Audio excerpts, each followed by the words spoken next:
ಚಾಲೂ ಆಗಿದೆ ಅನ್ನೋ ಬಗ್ಗೆ ಮಾತಾಡ್ತಾರೆ ಸರ್ಕಾರ ಮತ್ತು ಸಭಾಪತಿ. ನೋಡ್ರಿ, ಆ ರೀತಿ ಸದನದ ಹಾಲಿನಲ್ಲಿ ಅದನ್ನು ಲೋಕಸಭೆ, ರಾಜ್ಯಸಭೆ, ವಿಧಾನಸಭೆ, ವಿಧಾನ ಪರಿಷತ್ತು ಇದರ ಸಭೆಗಳೆಲ್ಲಿ ನಡೀತಾವ ಅದನ್ನು ಲೋಕಸಭಾ ಚೇಂಬರು, ವಿಧಾನಸಭಾ ಚೇಂಬರು ಅಂತ ಹೇಳ್ತಾರೆ. ಆ ಚೇಂಬರ್ನಲ್ಲಿ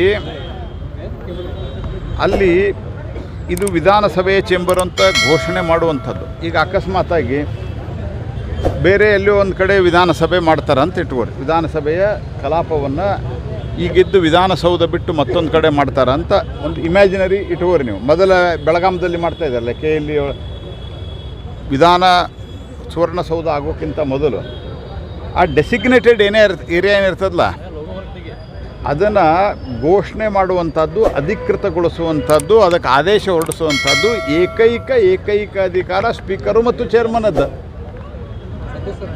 ಈಗ ಇಲ್ಲೊಂದು ಹುಬ್ಬಳ್ಳಿಯೊಳಗೆ ತೊಗೊಂಡು ಅಲ್ಲಿ ನಾವು ಮಾಡಲಿಕ್ಕೆ ಬರೋದಿಲ್ಲ, ಇದು ನಿಯಮ ಇದು. ಹಾಗಾಗಿ ಈ ನಿಯಮವನ್ನು ಮೀರಿ ನಾವು CID ಎನ್ಕ್ವೈರಿ ಮಾಡ್ತೀವಿ, ನಾವು CBI ಎನ್ಕ್ವೈರಿ ಮಾಡ್ತೀವಿ, ನಾವು ಮತ್ತೊಂದು ಎನ್ಕ್ವೈರಿ ಮಾಡ್ತೀವಿ ಅಂತಂದ್ರೆ ಸರ್ಕಾರ ಶಾಸಕಾಂಗದ ಮೇಲೆ ಸವಾರಿ ಮಾಡುವಂಥ ಪ್ರಯತ್ನವನ್ನು ಮಾಡ್ತಾಯಿದೆ ಅನ್ನೋದು ಸ್ಪಷ್ಟ ಆಗ್ತದೆ.